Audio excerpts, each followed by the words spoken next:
Hello and welcome to this all-new episode of the Fairfax Sports Report.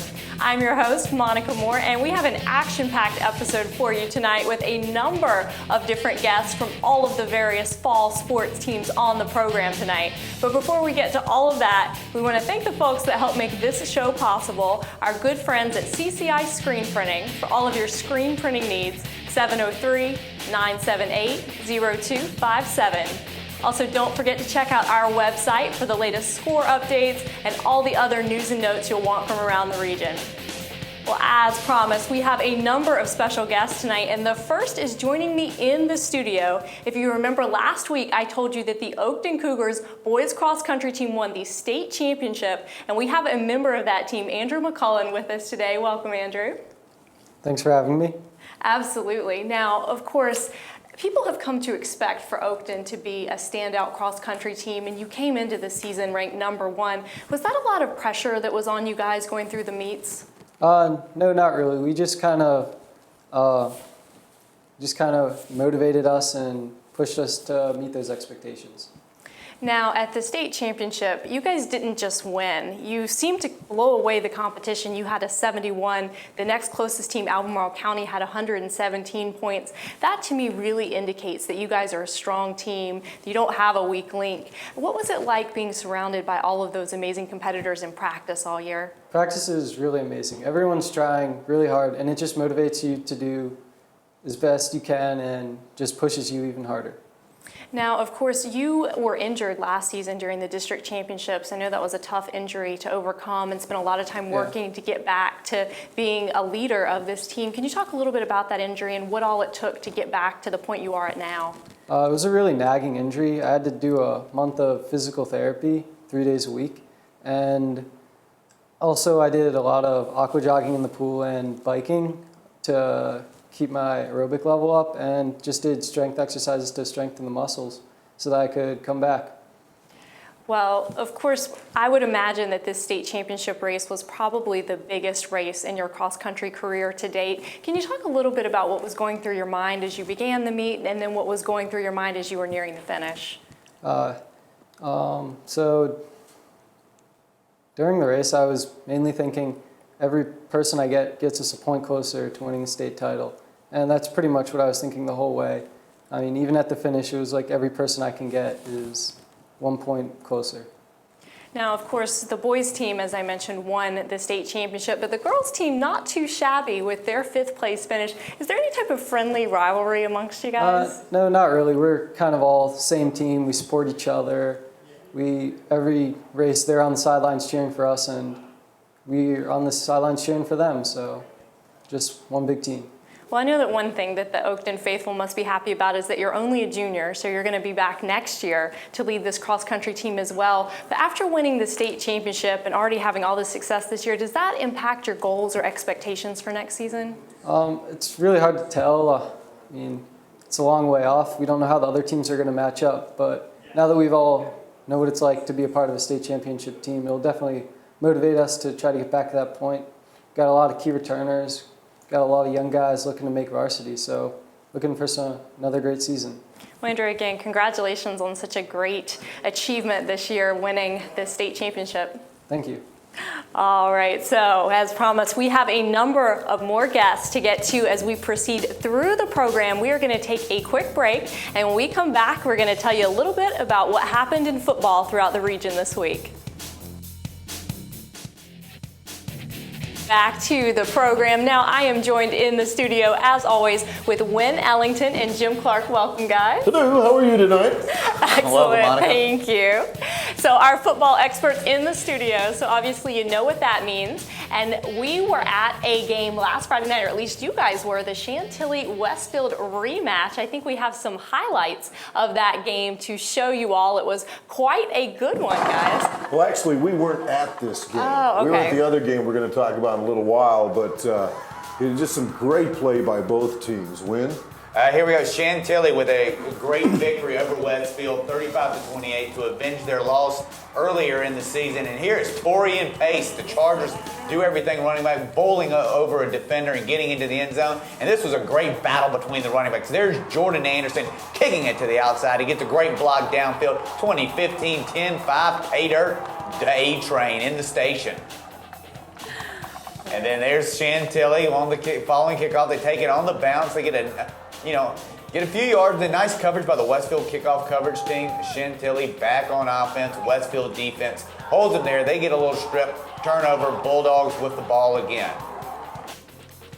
Now, of course, the first two times these two teams played, Westfield was the winner, and I think in the series, Westfield has won 8 games, Chantilly has won 2, but both of Chantilly's big wins so far coming in the postseason, so the Chargers stepping it up when it matters most, but Jordan Anderson, no matter how good your defense is, he just cannot be denied. We see him there running in for... him going untouched there, and then here's Torian Pace. He bounces to the outside and finally gets tackled at around midfield. But yeah, Chantilly's 2 big wins over Westfield have been in the playoffs, and there's a nice completion by the Chargers. They beat them for the Northern Region Championships in 2006, in which Westfield had entered the game undefeated, and it was kind of similar to this year, I think. There's Torian Pace again. He had 353 yards rushing in this game. Well, as we said, Chantilly coming out the victor. They were the big winner in this matchup. They win 35 to, I'm sorry, I think that's backwards. It was 48 to 30. The score's a little backwards there. They win 35 to 28. And on the phone, I think we have the head coach of the Chantilly Chargers, Mike Lawley. Coach, can you hear us? Yes, I can. Coach, congratulations on such a big win against Westfield. I know they're one of your rivals. Now, one thing from that game, I know everyone's been talking about Torian Pace, but Roger Strittmatter, your quarterback, I know earlier in the season he was adjusting. He certainly seems to be coming along. Can you talk a little bit about how important that component, the passing component, is that he adds to your team? Well, Roger had a really good game. He was focused on making the smart decisions, and he made the right reads and put the balls where they could be caught, or they were thrown away where they would be incomplete, and we could just, move down and wouldn't turn the ball over. He's really done a good job understanding our offense as the years progressed, and we need him in the playoffs here to play well, and for us to be able to move on. Coach Lawley, hello. This is Wynn Ellington. Congratulations on the victory. I'm back to Torian Pace. I know he's kind of been the highlight of your team this year in terms of statistics, running for 2,455 yards, I see. What do you feel is the greatest asset he brings as a running back? Well, I think he's developed vision for the game. He's really understanding how to run the ball better as the years have gone on. So, his initial asset was always his strength, his size, his strength, and his speed. But now he's developed a vision where he's able to make better cuts and understanding of the game. So he's becoming a better all-around football player. How much do you feel his productivity should the offensive line get credit for? Well, I think we have an excellent offensive line. They work very well as a tandem. They all work together and execute our scheme. It's probably the best offensive line we've had over the past 3 years.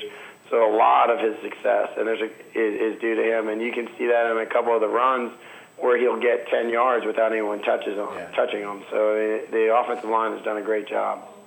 Coach, how you doing? Jim Clark here. Again, congratulations. I'm looking forward to seeing you play this Saturday. Oh, thanks. We're looking forward to playing. I haven't seen you all year, and I've heard a lot of great things, but... don't bring us any bad luck, please. Thanks. Maybe I ought not come. Listen, Coach, you're down by 2 touchdowns here, second quarter, big comeback. What did you tell the guys at halftime? Well, really, we focused, as far as offensively, we just focused on executing our blocks. We kept... we made a couple of adjustments, a couple of different little pass plays that we wanted to get in.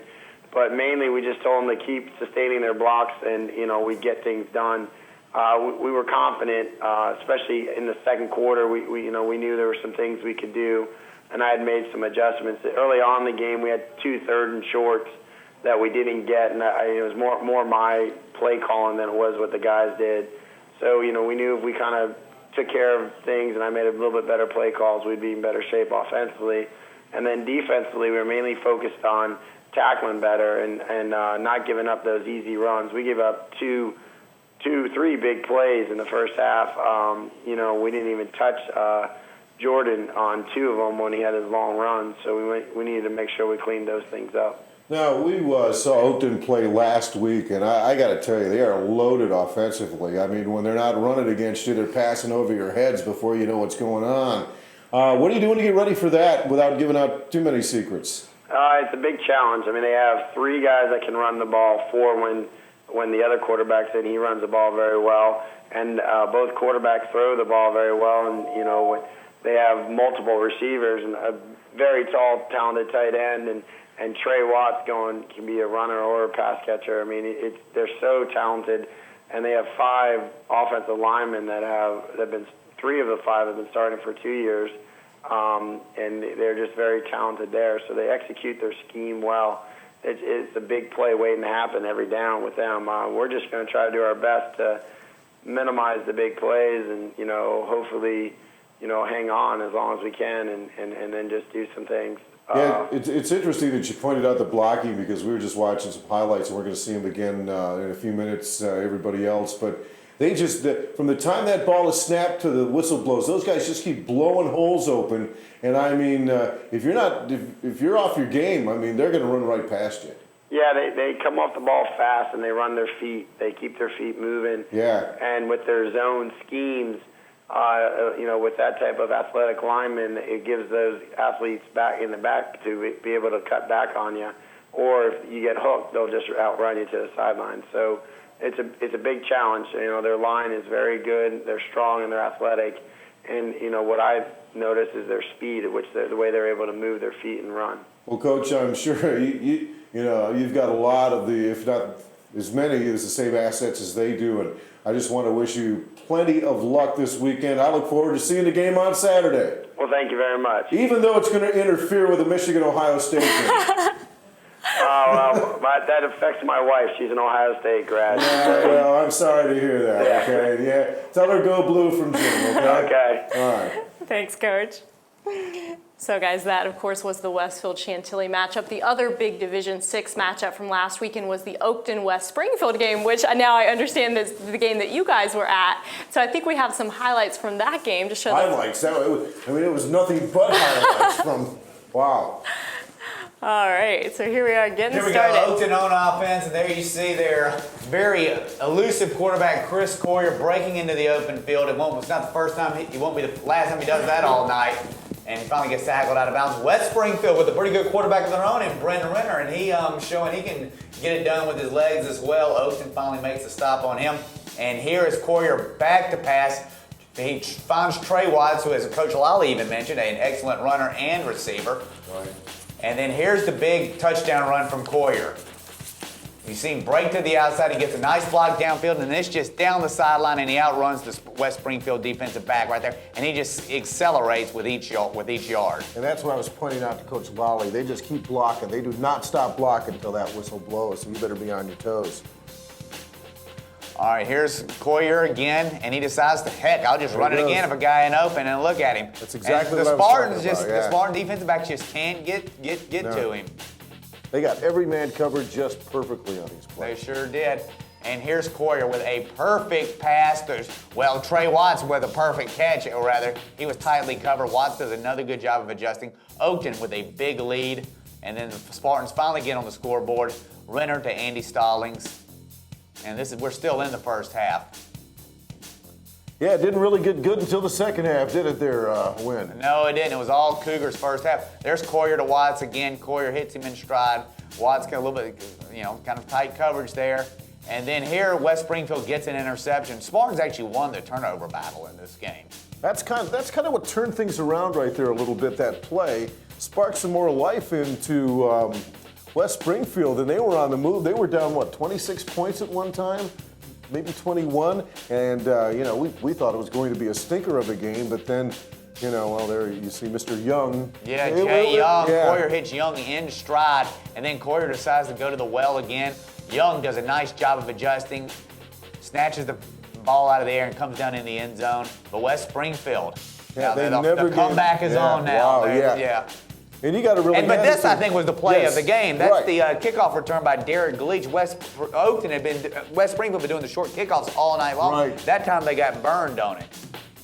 But they're still coming back because Oakton had some turnovers and excellent pass protection by the Spartan offensive line. Renner adjusts. Renner gets rid of the ball, and in the end zone, he finds his man. Spartans on the move. I know when we were at halftime, you were going, okay, this could be a long second half, and then all of a sudden it came alive, and it just didn't stop. Like I said, this is one long highlight, Phil, because both teams were just doing, and they were answering each other back and forth for a while. And then there's the turnover. Yeah. I think what happened was... And then West Springfield scores again. West Springfield found a way to keep the ball, to keep Coyer and Watts off the field. Yeah. They found a way to do that, and as long as they did that, they could score. And, well, you know, it wasn't quite enough, a little bit too little too late. But let me tell you, I have never seen quite a high school football game, and I've got to hand it to the West Springfield Spartans because they could have given up so easily. They just kept scrapping and came back, and I mean, you know, really made a great game of it. Yeah, they really did. You know, I think that kickoff return by Oakton was really key because that's what, you know, it was a 6-point difference. Sure. And that's what, you know, in the middle of all that scoring by West Springfield, that was their flaw. Well, they were trying to keep it away from Watts, who was deep. Yeah. And they had that led by Bleach. I think they were more focused on Watts. And here's a guy that wasn't as big, wasn't as fast as Leach. He was fast, but not as fast. Mm-hmm. And he gets that ball, and I mean, he was gone. And as you know, it's hard to protect on kickoffs. So if you're not really focused on one person, he's got a chance to run it back, and that's what happened. I mean, he just got loose.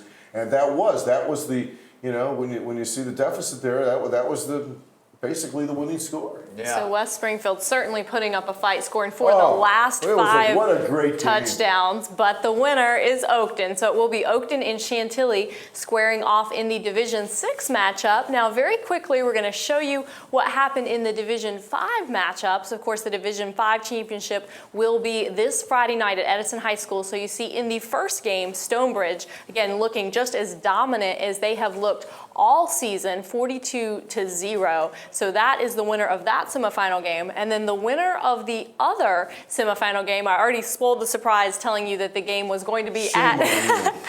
You know, I wasn't turning the page of this book and then you just blow it for me. What's going on? So I apologize. I will do better. But so Edison winning 47-7. So again, the matchup in Division 5 will be Edison versus Stonebridge. And we have a special treat coming up for you because... Food? Again, no food again this week. Jeez. I'll learn one of these days. But we are going to shortly have joining us the high school sports editor of the Virginian Pilot out at the beach, who covers the beach region teams. Of course, those are going to be the teams that our northern region teams are going to square off against during the semifinals of the state playoffs. And I think we'll be there on Friday night to see that Stonebridge-Edison matchup. But I think on the line now we have Brian Black. Brian, can you hear us? Yes, I can.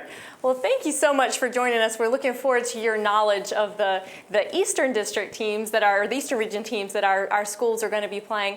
And first of all, in Division 6, the matchup, of course, is going to be Oscar Smith is one of the teams that is going to be playing in the finals of that game. And this is a team that people in the Northern Region are familiar with. They were playing Westfield last year in the state championship. How is the team this year at Oscar Smith different than the team that Westfield squared off against last year?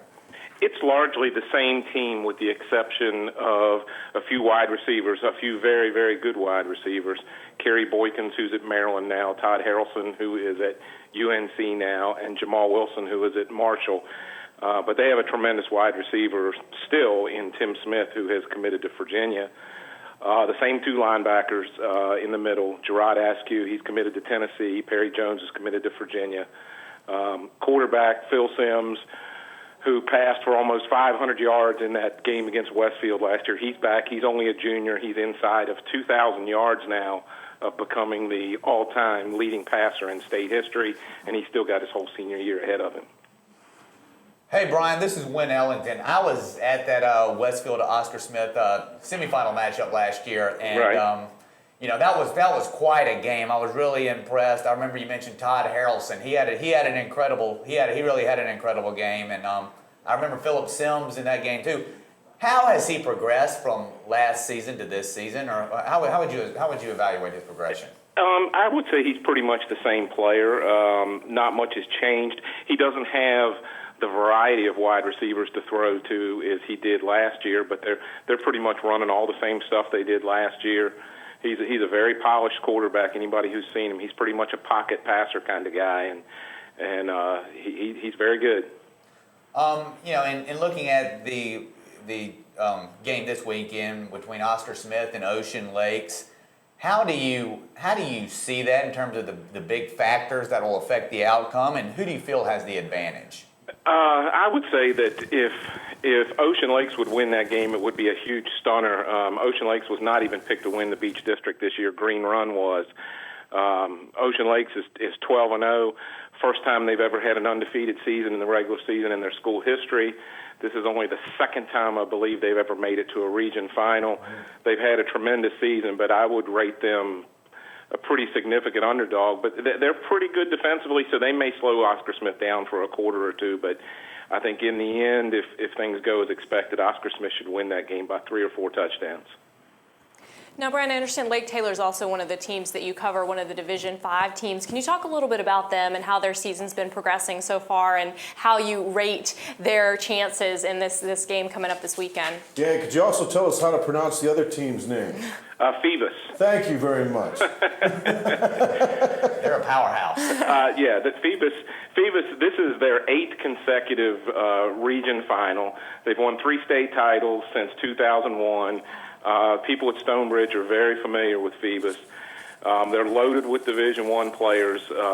Lake Taylor's got a very strong team, but again, they're similar to Ocean Lakes in that if they should happen to win this game, it'll be a huge surprise. But Lake Taylor's very good. They've got a running back named Boogie McCray, who's very, very good. He's probably going to go to NC State.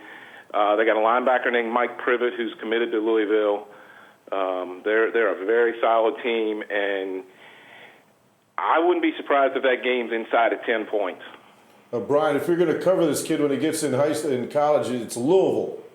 Louisville, okay. I'm just teasing you. Listen, I want to ask you, Stonebridge, which is having a pretty good season, say Oscar Smith ends up playing Stonebridge. And one of my criticisms of Stonebridge all year. Stonebridge faces the winner of Phoebus. Excuse me, I'm sorry. That's play what each other. What's your pick on that one? Who do you think is going to win the 5? In Division V? Yeah. When Stonebridge plays Phoebus? If they were, who was your pick this week? Or Edison can play Phoebus. Or Edison. I know that. But say you end up playing Stonebridge again, okay? Or Phoebus does, whatever. Do you think Stonebridge's lack of playing anybody really competitive this year will come into play? I guess it could. I don't know the Northern Region teams the way you guys do. I think that some people would see both Oscar Smith and Phoebus in situations where they really haven't been pushed yet, so you don't really know how a team's going to do in that kind of situation. Phoebus has 8 shutouts. They've given up 32 points all season. Their defense has scored 11 touchdowns. Wow. So their defense has scored twice as many touchdowns as they've given up. And that sounds a lot like Edison, who Stonebridge plays this week in Division V in this area. They've had a lot rougher schedule, and I'm really, really interested to see that game because I think this is going to be the first time that Stonebridge is going to be that tested. Stonebridge has a lot of Division I players, and that I think in both Division V and Division VI, just like last year, people said when Phoebus and Stonebridge played last year and when Westfield and Oscar Smith played last year in the semis, those were really the state finals, and I think we've got the same situation again this year. Okay. All right. And Brian, last question. I mean, in looking at the teams that are going to be matching up, they are all 12-0. I mean, have they just been that dominant, or I mean, is in the level of competition? Like, how would you kind of explain what has brought them to come to this 12-0 mark that all 4 of them are sitting on right now? Both Phoebus and Oscar Smith have been that dominant. Phoebus has had a running clock in every single game they've played this season. Wow. All 12. Oscar Smith's starters, until they got into the playoffs, they had sort of a sloppy game in the region quarterfinals, and their starters pretty much played 4 quarters in that game. But I think probably in the regular season, their starters never played in the 4th quarter, and I would say in half of their games didn't even play in the 3rd quarter. Wow. From Oscar Smith's standpoint, stamina going into the playoffs might have been an issue because those kids hadn't played but a half of a game, and they've still put up unbelievable statistics. Lake Taylor has done very well. Now, Ocean Lakes is in a totally different situation. They had a 7-6 game during the regular season. They had a number of close calls, and they just happened to win them all. Well, Brian, thank you so much for taking the time to join us and to share some of your Eastern Region knowledge with us. Certainly. Thanks for having me. Yeah, thanks very much. Certainly. All right, guys, so that gives us a sense of what the Northern Region teams have facing. You asked my question better than I did. It's just...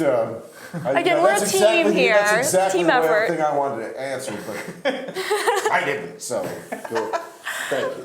All right, so we'll get back to football in just a little bit. We'll have, of course, our pick'ems, and we'll talk about how we think this weekend's going to shape up and who we think those teams will be that will face. It sounds like it's going to be maybe Oscar Smith from Division 6 and Phoebus from Division 5 coming out of the Eastern Region. We'll have to stay tuned to find out what happens. But now we're going to shift gears, go out of football for just a little while, and talk a little bit about field hockey. For those of you who follow the program, you know that we've been following what's been going on in the Northern Region Championship, and then of course in the postseason. And on the line we have Westfield's field hockey coach on the line, Terry Chow. Coach Chow, can you hear us? Yes, I can. Well, first of all, congratulations on such an outstanding season for your team. I know that it was probably a little disappointing to lose in the semifinals, but you guys had so many firsts with your Concord District Championship and then of course advancing forward to the state semifinals. Can you talk a little bit about what that means to your team, especially in terms of goals and expectations proceeding forward to future seasons? Well, at the beginning of the season, we just talk about trying to do our best, in the game that we have that day or the game that we have the next day. We're always just trying to prepare for that next game. So if you do and prepare that, one game at a time mentality, I feel that the good things are going to happen. You have to play the full 60 minutes, and I believe that we were able to do that most of the year. There was a couple games that we came across, I believe that regional final against Lake Braddock. We put together a really good first 30 minutes, and then the last 30 minutes, we just didn't play as strong as we were truly capable of playing, and Lake Braddock played a great second half. But we earned ourselves the right to go to the Virginia State Tournament and had a wonderful time down there. Played a great 60 minutes against Thomas Dale. I think if you talk at the beginning of the season about all these big accomplishments, I don't think that's how you get there. I think you have to talk about the very next game. Mm-hmm. I don't think you can look too far down the road. You just really have to focus on the next game at hand, and it was a wonderful season, and we had a blast. Now, of course, in that semifinal matchup, you faced Cox, who people all around the nation are familiar with that program. What did you think your team did really well in that game, and what were things that you felt like you could have improved upon? I actually felt very similar in that game as I did the Lake Braddock game. I thought it was kind of a deja vu, a week later. As strong as we played the day before against Thomas Dale, and like I said a minute ago, we just played a full, strong 60 minutes. Mm-hmm. That's not what we were able to do against Cox. Obviously, Cox was knocking at our door, shooting right from the very beginning, but I felt in the first half we were able to stay with them, actually even had some shots ourselves. It was, a little more back and forth. Certainly we were playing a lot of defense, but I felt that, our shots on goal, we gave ourselves some confidence. But in the second half, I feel like just in general, we kind of wore down a little bit, and their skill and just their, shot after shot after shot, we just kind of, backed down and let down a little bit. And with allowing that many shots, something's bound to go in. Now, of course, one of the big stories of the state tournament was the weather. From the pictures that I've seen, it looked absolutely miserable. Do you think that at all impacted your players, or, is that just part of the fun of it? Honestly, we were fortunate to be in the 1:00 games. The first day in the quarterfinals and the 1:00 game, it was definitely raining. But, by the time our game was over, we cleared the field, we got on the bus. By the time we got back on the bus and that 3 o'clock game was coming, it was just a downpour. I've never seen anything like it. And then I realized that they did stop that second game for a rain delay. But, no, I think, it was, I don't think anything was going to upset me that day. I was just on a cloud that day. So, we were also very lucky that it was maybe like 60 degrees versus like 40 degrees.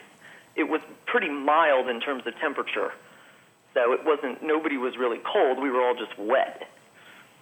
So I thought it was very exciting. No, it definitely, we would all rather play without the rain, but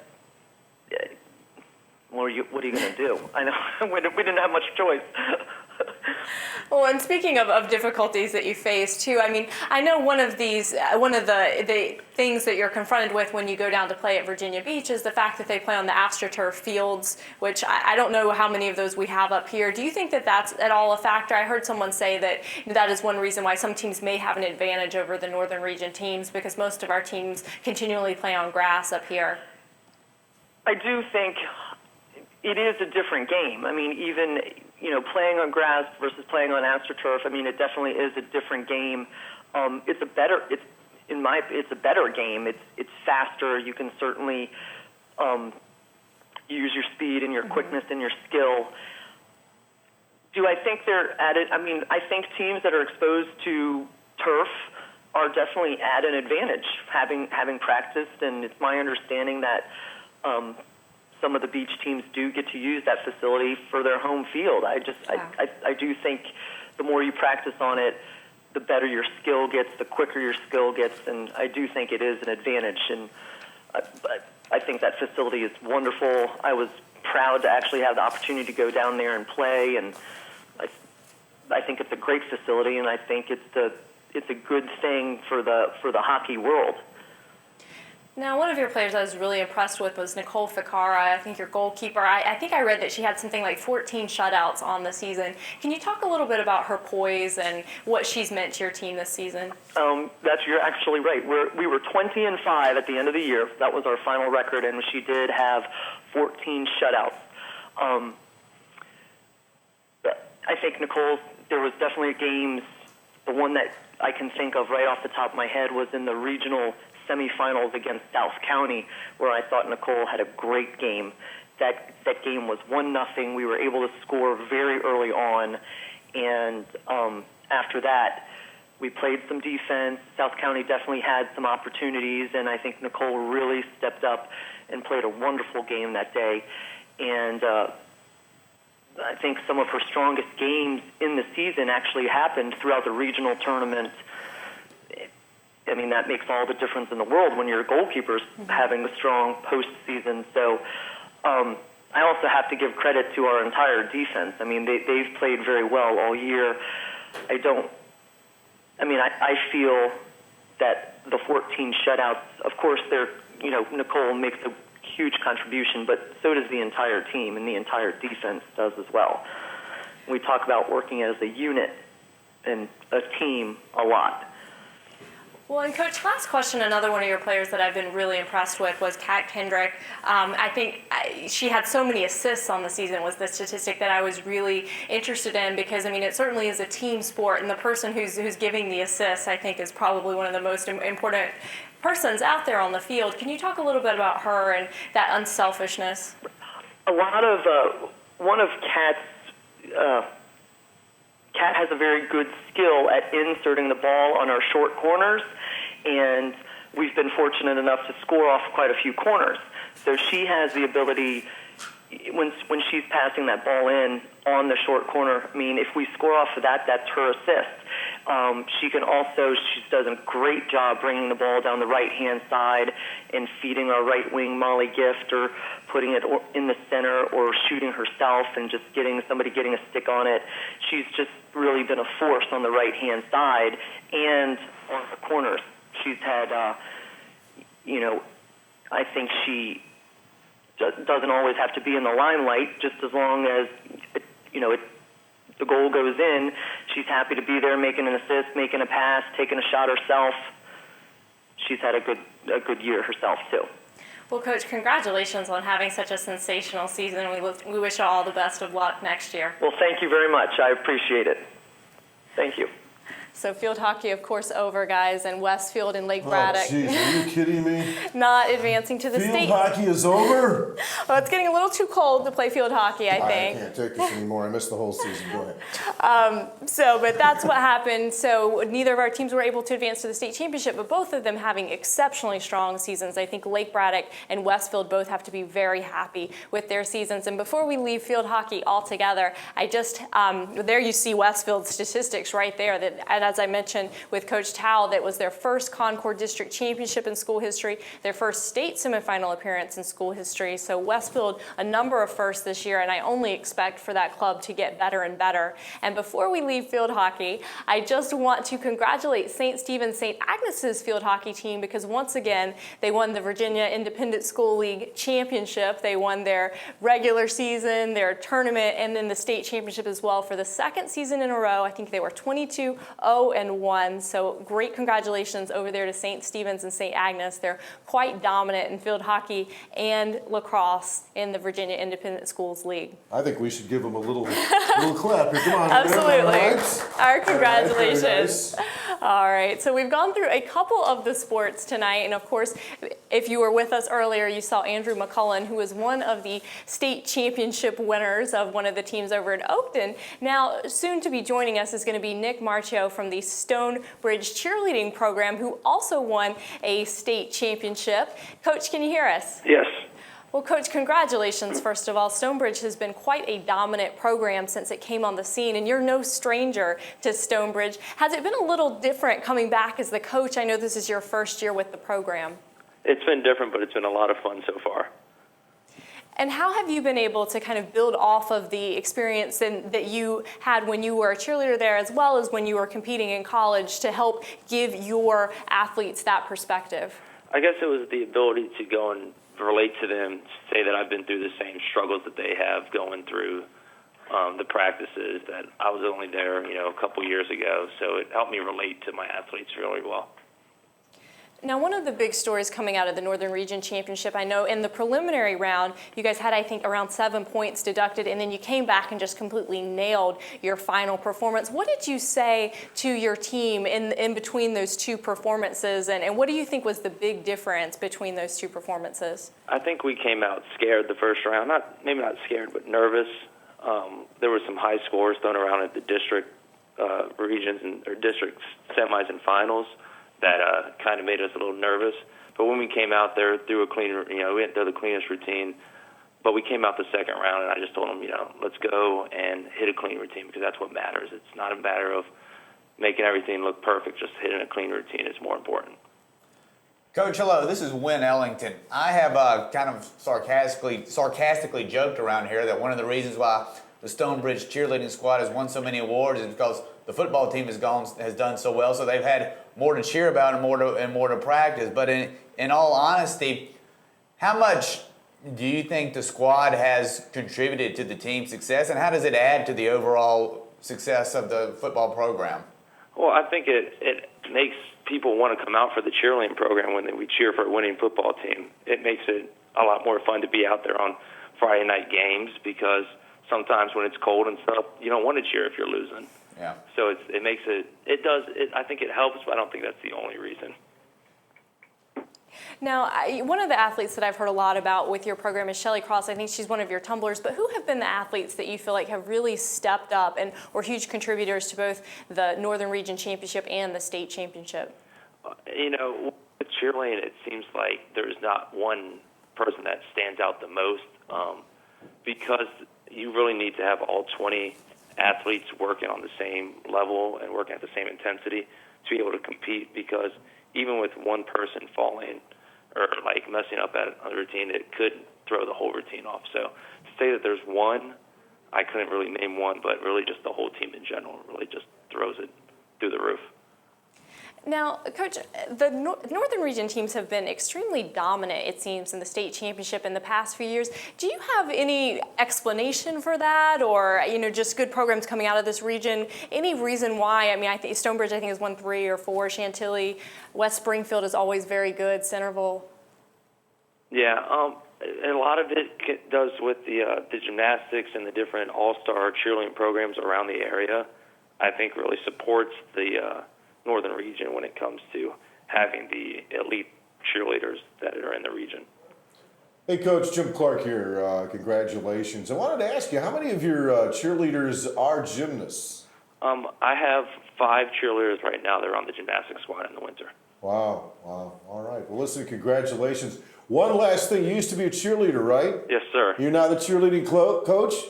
Pardon? You're now the cheerleading coach, right? Yes. And you're getting ready for a big game this weekend? Yes, we are. I think we should get a cheer from the cheerleading coach. Oh, I don't know about that. Come on. Let's go set Bulldogs. Examples here, Coach. Let's go Bulldogs. Blue, silver, white, fight. All right. Thanks so much for joining us, Coach. All right, no problem. So guys, most of our sports have wrapped up for the fall sports season, but of course the one that is still going on is football. We've got a couple of... King of all sports. Well, I don't know if I would go that far, but I don't want to get us in trouble with all our viewers from the other sports. No. I feel bad because you're sitting here talking about cheerleading, which, hey, about as much as I know about cheerleaders is that one's good looking, that one's not. That's about as much as I know about cheerleading. And, I don't know anything about field hockey, but I felt bad not participating. But Well, I got a cheer out of that. There you go. Well, and it's amazing because I feel like the Northern Region teams, it doesn't matter what the sport, but they're very competitive. Oh, definitely. In everything. And I think that that's just so wonderful that they have overall athletic programs. It's not just... Yeah, it goes deeper. It's the schools, it's the people that they hire. I don't think I've met one bad person that works for, the schools up here, especially the teachers and coaches. And those are the people that I've met. They're just great people that are dedicated to these kids. They work hard for these kids. They treat these kids, pretty doggone nice. And, they're great role models for all of them. So, I think that's the whole key to it. Well, and it's pretty amazing, too, all of the other opportunities. I mean, certainly they play for their schools during their season, but there's so many club opportunities and clinics, and a lot of people who live in this area who have excelled at these sports when they were competing and, come back to give their... Yeah, and that's one thing I've noticed, just like the coach we just talked to. That's one thing I noticed, and that's so key to any school district or anywhere that you have, is that people come back and give back.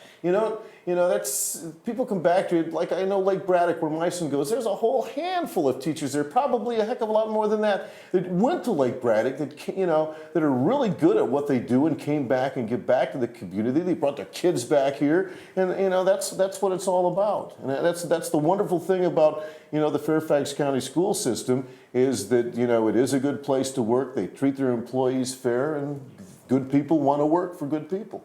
Well, and the other great thing, too, is we're going to see so many of these athletes. They'll just turn right around. I was talking with Andrew McCullen earlier. They turn right around. They start competing with the winter sports. And I know, too. I just mentioned just Fairfax, but I know Arlington and all of those. Mm-hmm. It's just, I say that as a general area. But, Woodbridge down there, it's just good folks. I'm sorry. You can always find a game. Oh, yeah. So, as promised, we're going to talk a little bit about the matchups coming up this weekend. Lots of football still going on. So, first of all, guys, there's the Division VI Championship on Saturday. We talked with Coach Lawley. Now, you guys saw the Oakton team play once again. Now, Jim, as you mentioned, we haven't really seen Chantilly. Yeah. So, let's talk a little bit about this matchup, because when these two teams squared off earlier this season, it was 17-5, which 15. 17-15. You're exactly right. Sorry, I was going to say it was such a close game. I mean, it could have gone either way. And so, what are your thoughts about this matchup we're going to have on Saturday? Win. Well, you did mention the previous game, and Chantilly challenged Oakton more than anybody else did this season. They shut Oakton out in the second half, and we've seen how much of a great second half team that Oakton is. But there's no real mystery. I don't think there's a whole lot of mystery between the two squads. Chantilly is going to do what they do best, and that's run Torian pace right up the middle. And Oakton is, I think they have a little bit more capabilities. They have a more balanced offensive attack. They don't really have a game, a running back quite as good as Pace. I mean, Watts and Meadows form a good combination, but they're more of a dual threat, I believe. They relieve each other well, and then also they're also great, especially Watts is a great receiver too. So, but Oakton's real running threat has proven to be Chris Coyer when he's back out to pass. So that's what the Chantilly defense obviously is going to have to focus on. But what this game is it's going to come down. These are two great teams, and it's just going to come down, I believe, to which team makes the least mistakes and which team is able to capitalize off of the turnovers. I mean, it sounds like a coach cliche. Cliche speak a little bit there, and I also think the Oakton defense is a little bit better than the Chantilly defense. So I think that'll be the key. And Oakton is my pick. They are a team of destiny, but this game it seems somewhat similar to several years ago when Chantilly played Westfield in the Northern Region Championship game. Westfield was undefeated coming into that game. Chantilly, they came into that game with I believe 3 losses, and they pulled off an incredible upset. But Oakton appears to be, a team of destiny, and I believe that they will. It'll be a great game, but I believe they'll win probably by a touchdown. Now let me ask you, because you brought up the Oakton defense, and when I wasn't at the game, but when I saw that West Springfield scored those 4 quick touchdowns in the second half, I was just kind of curious because 4 quick touchdowns against Chantilly. West Springfield against Oakton last week. What happened? I mean, we all know that West Springfield's offense is very good. Sure. Yeah, they are very good. Well, a couple things that happened is turnovers had a lot to do with it. On a lot of those turnovers, West Springfield had a short field to work with, so that helped. That helped out a whole lot. And I think Oakton maybe did get a little. They did get a little relaxed after they jumped. They were ahead 42-16 at one point, and I think they did get somewhat relaxed. But those turnovers changed the complexion of the game, a whole lot, and West Springfield just wasn't done. But also in the middle of the turn, Jack Tyler had an interception for Oakton that was key. I mean, it's amazing how much the possessions just keep going back and forth in that game. But I think if Chantilly could get a hold of some film, or it's not on film anymore, is it? If they get a hold of the game last weekend, they will see some things that some weaknesses that Oakton has. But the whole thing that Chantilly has to do is figure out how to keep Coyer and Watts off the field. If they can do that, they'll win that game. If they can keep it, because that's what West Springfield figured out. It took them a half and then some to do that. But once they figured that out and were able to manipulate Oakton to the point that they kept their offense off the field. And when you say turnovers, sure, turnovers play a part, but you cause turnovers. I mean, you cause the other team to make mistakes. So, it's a matter of their defense. Yeah, your defense got to go opportunistic. Yeah, they've got to go out there. Their defense has got to get it done when they're out there. They've got to, like I said, cut off that pass. They've got to watch that. And the thing is, you're watching that, and Coyer runs right up the middle. And as you saw in those highlights, that was a big difference in that game. You saw, because Renner ran a lot too, but the Oakton defenders had more closing speed when he was able to do it. And they limited his the yardage. Well, too, their offense, their blockers knew where to block. They were where they were supposed to be. The receivers did a much better job blocking downfield. If you look at some of those runs by Coyer, I mean, you could have driven a Mack truck through that. Couldn't you? He could. I mean, it was wide open, and but that's the thing. That is the key to Chantilly winning this game, is keeping Coyer and J.C. Watts off the field. And of course, J.C. Watts is there. You know right, Trey Watts, absolutely. Okay, leave me alone. I'm an older man, all right? And then, of course... he ran a fine wishbone, I'll say that. He did. And, of course, the key for Oakton is targeting in on Torian Pace, right? Because when these two teams squared off in that 17-15 matchup, Torian Pace, I think it was the only game of the season where he didn't rush over 100 yards. So the defense really keyed in on him, and stopped him, which Westfield is a very good team. Sure. They're good offensively, good defensively, and could not stop this young man who scored 5 touchdowns. And so I think this is going to be It's a going to be great a great matchup. game. Hey, it's high school football. What isn't a good game? It's high school football. It's the postseason. So what more could you ask for on a weekend? So that is the Division 5 matchup. Now let's talk a Division 6 matchup. Now let's talk. You made the same mistake I did earlier. Let's talk a little bit about the Division 5 matchup, Stonebridge versus Edison. Now, guys, I feel like at the beginning of the season, this is what everyone predicted was going to happen. These were going to be the two teams to match up in the Northern Region Final. When you're laughing. You don't have to be Nostradamus to predict back in October. Can you spell Nostradamus? Can I spell it? Well, they don't want to. I can do it, but they don't want to hear me do that. But they faced each other, I believe, the last 4 years for the Division 5 championship. But this is going to be a great game. This is going to be a great game as well. Stonebridge has had the advantage. But Edison did win several years ago. They pulled off a big upset of an undefeated Stonebridge team, 31-17, and and I think Edison. We've seen the margin of victories in some of Stonebridge's games, and from what I understand, Edison's could have been that way too. But I think they've had some injuries and they pulled some players out early, and I'm gonna go with Edison in this game. We have Edison number 1, but I really kind of think Edison's the underdog. But I'm still gonna go with them because I think they've been more battle tested. Mm-hmm. That game against West Springfield and Chantilly, and I think that's gonna really serve them well. But it's gonna be Edison's. Both teams have a lot of speed and a lot of strength, and Stonebridge may have some more depth. But this is gonna be a great game too. But I think Edison's gonna squeak it out in the end. Yeah, I agree with Wynn. I think that the Edison has been tested more, and I think that's going to pay off in the long run. I think it's going to be a tight game. I think it's going to be a great football game, but I think, in the end, that Edison's going to want it more, and they're going to get it. Now, one of the big stories of this past week's matchup between Stonebridge and Mount Vernon was that Patrick Thompson finally back at the quarterback position and put up really good numbers for being out for a couple of weeks.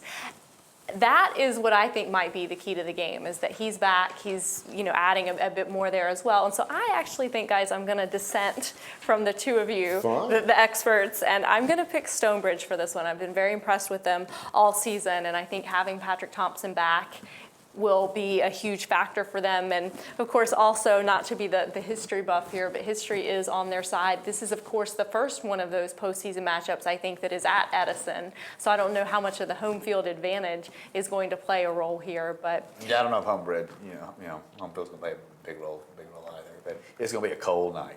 It is going to be a cold night. I think they're calling for snow. Is that what I've heard? That's what I heard when I was coming into the studio. That'll make it even more interesting. Yes. I love it when stuff like Turnovers, I think, will have a big factor in this game as well, with the weather being, expected what it is going to be. I never understood why these sometimes, during the regular season, it'll rain and they'll cancel the games. I never figured that out in my life. That's the best time to play is in the rain. Well, seeing those field hockey pictures, they played through some see, the girls can play ridiculous in the rain. The guys weather down at the beach this past weekend. Well, that's my segue, I guess, back into our final sport that we want to talk about this evening. When last we left you, the Northern Region Volleyball tournament had finished and our teams had advanced on to the state tournament. Of course, Westfield and Chantilly were our representatives. Westfield advanced to the state title game. This is them playing Albemarle right here. And of course, a lot of people probably did not expect for it to be Westfield of the two teams to advance to the state championship. People thought that Chantilly, which was the undefeated team up until they matched up with this Albemarle team. And you see there, this is Westfield, Kat Lanigan there setting, and Sammy Spees. She had that really difficult game during the Northern Region tournament and then just turned it around and came out so strong for her team during the state championship. Of course, she is a senior. You see Westfield there celebrating a little bit and then serving. But one of the things that I am so impressed with for this Westfield club, and of course they are losing Sammy Spees, but they have a young woman, she's only a sophomore, Emily Kohler, and she had an amazing state tournament in this matchup that we're watching here against Albemarle. She had 14 kills to lead her team, and of course in the semifinal game against Lansdowne, she was also so strong. And so one of the big things people have been talking about is the fact that Jim Boer's club is going to lose Sammy Spees, and who's who's going to replace her, because if there is any player in the Northern region this year that is irreplaceable, it is Sammy Spees. But Emily Kohler, very strong in this matchup for Westfield, bodes very well for them. And of course, Kelly Murray had 7 kills in the state championship game. Emma Stewart had 5 kills and also came up very big up at the net because she had 10 blocks to lead Westfield with that statistic. So a great game for her. And then Kat Lanigan, another one of the seniors for Westfield, so playing her last game for the Bulldogs, but finished up with 41 assists. You see her there setting, I think that was Kohler, number 15. It's a little hard to see the numbers, but Kohler again. And so I'm very excited about watching her play for the next few years in the Northern region. But again, Westfield losing in the title game, but we'll certainly be back next year. This Albemarle team was the one that knocked out both of our Northern region teams. And one final play here, and there you see it. Actually, I guess we have some more highlights, so that's great. And you keep seeing, and Westfield, of course, they did win one of these sets, and that was a great back set right there to the middle. So that is Westfield volleyball finishing up the season, and we are finishing up the program tonight. But again, thank you so much for joining us. Thanks to all of our guests who called in. Before we go, of course, we want to thank the folks that helped make this show possible. CCI Screen Printing, 703-978-0257. And then, of course, don't forget to check us out on the web, particularly when you want those latest score updates. They're going to be very important this weekend when we have the Northern Region Championships. All right, well, that is it for us tonight. Join us again next week when we're back. Actually, it's Thanksgiving, so we won't be here, but have a happy Thanksgiving from all of us here. From all us turkeys, happy Thanksgiving. And go Michigan, beat Ohio State. Yeah.